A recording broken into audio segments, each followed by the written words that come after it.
वो वीआईपी कौन था जिसकी वजह से उत्तराखंड की बेटी अंकिता भंडारी की जान गई? वो वीआईपी कौन था जो अंकिता से खास सर्विस चाहता था, जिसके लिए उस पर दबाव बनाया जा रहा था?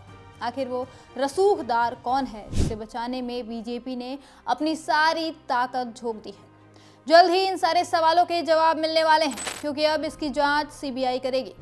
बता दें कि अंकिता के माता पिता ने हाल ही में देहरादून में सीएम पुष्कर धामी से मुलाकात की थी, जिसमें उन्होंने सीबीआई जांच की मांग की। वीआईपी से जुड़े वीडियो वायरल होने के बाद जनता में भी आक्रोश था। अपनी बेटी को न्याय दिलाने के लिए पूरा उत्तराखंड सड़कों पर आ गया था।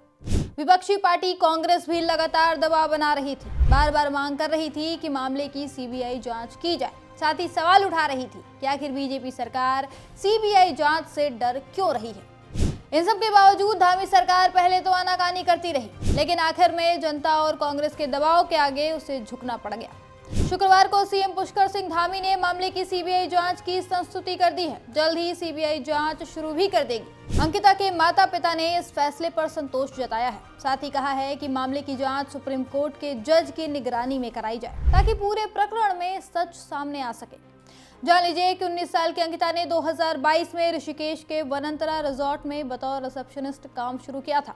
ये रिजॉर्ट पुलकित आर्य का था, जो पूर्व भाजपा नेता और पूर्व मंत्री विनोद आर्य का बेटा है। इस रिजॉर्ट में एक्स्ट्रा सर्विस के नाम पर गलत धंधा चलाया जा रहा था। लड़कियों की इज्जत के साथ खिलवाड़ किया जा रहा था। अंकिता को भी इसमें घसीटने की कोशिश की गई। उसे किसी वीआईपी को खास सर्विस देने के लिए कहा गया। उसने मना किया तो हत्या कर दी गई। पुलिस ने जांच किया तो पता चला कि रिजॉर्ट के मालिक पुलकित आर्य ने ही अपने 2 अन्य कर्मचारियों के साथ मिलकर उसकी हत्या की है।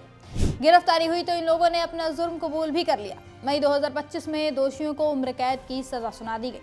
लेकिन आज तक ये गुत्थी नहीं सुलझी थी कि आखिर वो वीआईपी था कौन, जिसे सर्विस न देने पर अंकिता की हत्या की गई। अब जाकर हत्या के 3 साल बाद खुलासा हुआ कि अंकिता भंडारी की हत्या जिस वीआईपी गेस्ट को खास सर्विस देने से मना करने पर की गई, वो कोई और नहीं बल्कि बीजेपी का राष्ट्रीय महासचिव और उत्तराखंड का प्रभारी दुष्यंत कुमार गौतम था।